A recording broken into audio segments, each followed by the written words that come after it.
আসসালামু আলাইকুম। শিখন অভিজ্ঞতা ২ বুদ্ধিবৃত্তিক সম্পদের ব্যবহার। আজকে দেখব সেশন ১ ব্যক্তিগত ও বাণিজ্যিক কাজে বুদ্ধিবৃত্তিক সম্পদ ব্যবহার। আজকে আমরা দেখব ২২, ২৩ এবং ২৪ পৃষ্ঠায় সিদ্ধান্তগুলো আমরা পূরণ করব। চলো প্রথম থেকেই দেখে নেওয়া যাক। হাসির বাবা আফজাল হোসেনের একটি দই তৈরির কারখানা আছে। এই কারখানায় তৈরি দই বাজারে হাসি দই নামে বিক্রি হয়। আজ হাসি এই দই কিনে হঠাৎ অবাক হয়ে আবিষ্কার করে দইয়ের স্বাদ অন্যরকম লেগেছে। ভালো করে প্যাকেট লক্ষ্য করে দেখল সেখানে হাসি দইয়ের পরবর্তী হাঁস দই লেখা, অথচ প্যাকেট দেখতে একই রকম, একই রং, একই সাইজ, লেখার ফন্টও একই, সব কিছু মিল আছে, শুধু হাসির জায়গায় হাঁস লেখা। সেটা খুব ভালো করে খেয়াল না করলে হঠাৎ বোঝার উপায় নেই যে এটা যে হাসি দই না। হাসি খুব চিন্তিত হয়ে বাবার কাছে গিয়ে প্যাকেট দেখিয়ে পুরো ঘটনা খুলে বলল। আফজাল হোসেনের সব কিছু শুনে বললেন, হাসি তোমাকে অনেক ধন্যবাদ এই ব্যাপারটি লক্ষ্য করার জন্য। তবে আমাদের দুশ্চিন্তার কিছু নেই। আমাদের হাসি দইয়ে স্বাদ অন্য দইয়ের তুলনায় আলাদা। তার কারণ এই দই তৈরির প্রণালী আমার উদ্ভাবন করা এবং সেটি বেশ আলাদা অন্যগুলোর তুলনায়। এ কারণে এই দই তৈরির প্রণালী বা ফর্মুলা বুদ্ধিবৃত্তিক সম্পদ। যারা আমাদের কোম্পানির দই নকল করে প্রায় হুবহু একই নামে বাজারে ছেড়েছে, আমি দ্রুত আমার একজন উকিল বন্ধুর সঙ্গে পরামর্শ করে আইনি ব্যবস্থা গ্রহণ করব। যেহেতু আমাদের ট্রেডমার্ক করা আছে, তাই যারা আমাদের এই বুদ্ধিবৃত্তিক সম্পদ নকল করে বাণিজ্যিকভাবে ছেড়েছে তাদের অবশ্যই ক্ষতিপূরণ দিতে হবে ও বাণিজ্যিকভাবে এই পণ্য বাজারে বিক্রি করা বন্ধ করতে হবে। হাসি এখন একটু দুশ্চিন্তা মুক্ত হলো। উপরের গল্পে আমরা দেখতে পাচ্ছি আফজাল হোসেন একটি বুদ্ধিবৃত্তিক সম্পদ তৈরি করেছেন। তিনি যে ফর্মুলা ব্যবহার করে হাসি দই তৈরি করেছেন সেটি অন্য দইয়ের ফর্মুলা থেকে ভিন্ন, তাই এটি একটি বুদ্ধিবৃত্তিক সম্পদ। এরপর তিনি এটি বাজারজাত করেছেন। বাজার থেকে যারা হাসি দই কিনছে তারা কিন্তু শুধু পণ্য হিসাবে ব্যক্তিগত কাজে এটি কিনছে, অর্থাৎ এই দই কেনার সময় তারা দইটি শুধু খাবার অধিকার পাচ্ছেন। এক্ষেত্রে বুদ্ধিবৃত্তিক সম্পদ ব্যক্তিগত কাজে ব্যবহার হচ্ছে। ব্যক্তিগত কাজ বুদ্ধিবৃত্তিক সম্পদ নির্দিষ্ট টাকা দিয়ে কেনার সময় পণ্যটি একজন মানুষ ব্যবহারের সুযোগ পেলেও সেটি বাণিজ্যিক কাজে ব্যবহারের অধিকার পান না।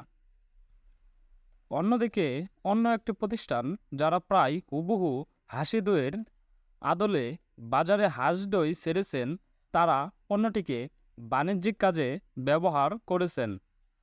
বাণিজ্যিক কাজে বুদ্ধিবৃত্তিক সম্পদ ব্যবহার করতে গেলে অবশ্যই বুদ্ধিবৃত্তিক সম্পদটি যিনি স্বত্বাধিকারী তার থেকে যথাযথ আনুষ্ঠানিক অনুমতি নিয়ে তার সঙ্গে চুক্তিপত্র করে তবেই বাণিজ্যিক কাজে ব্যবহার করা যাবে। এবারে আমরা এই কাজটি করি। নিচে বেশ কিছু বুদ্ধিবৃত্তিক সম্পদে উদাহরণ দেওয়া হয়েছে, সেগুলো থেকে আমরা বের করি বুদ্ধিবৃত্তিক সম্পদটি ব্যক্তিগত কাজে নাকি বাণিজ্যিক কাজে ব্যবহৃত হচ্ছে এবং ব্যবহারটি যথাযথ হচ্ছে কিনা। এখানে আমরা একটি গল্প দেওয়া আছে। ক, মিজান বাংলা সিনেমা দেখার জন্য একটি ওয়েবসাইটে নিবন্ধন করলো। সেখানে নির্দিষ্ট ফি পরিশোধ করে তাদের গ্রাহক হলো, কিন্তু ওই ওয়েবসাইটে সিনেমাটি দেখানোর জন্য সিনেমার প্রযোজকের কাছ থেকে অনুমতি গ্রহণ করা হয়নি। মিজান এখন খুশি মনে পছন্দের সিনেমা দেখেছে। এখানে সিদ্ধান্ত, মিজান ব্যক্তিগত কাজে বুদ্ধিবৃত্তিক সম্পদ ব্যবহার করেছে, কিন্তু ওয়েবসাইটটি সিনেমাটি প্রদর্শনের অনুমতি না নিয়েই তাদের প্ল্যাটফর্মে বাণিজ্যিক কাজে সেটি ব্যবহার করেছে। কাজেই তারা নিয়ম মানছে না ও সিনেমার প্রযোজক ওয়েবসাইটের স্বত্বাধিকারী বিরুদ্ধে আইনি ব্যবস্থা গ্রহণ করতে পারেন। এখন আরেকটি গল্প দেওয়া আছে। গল্প খ,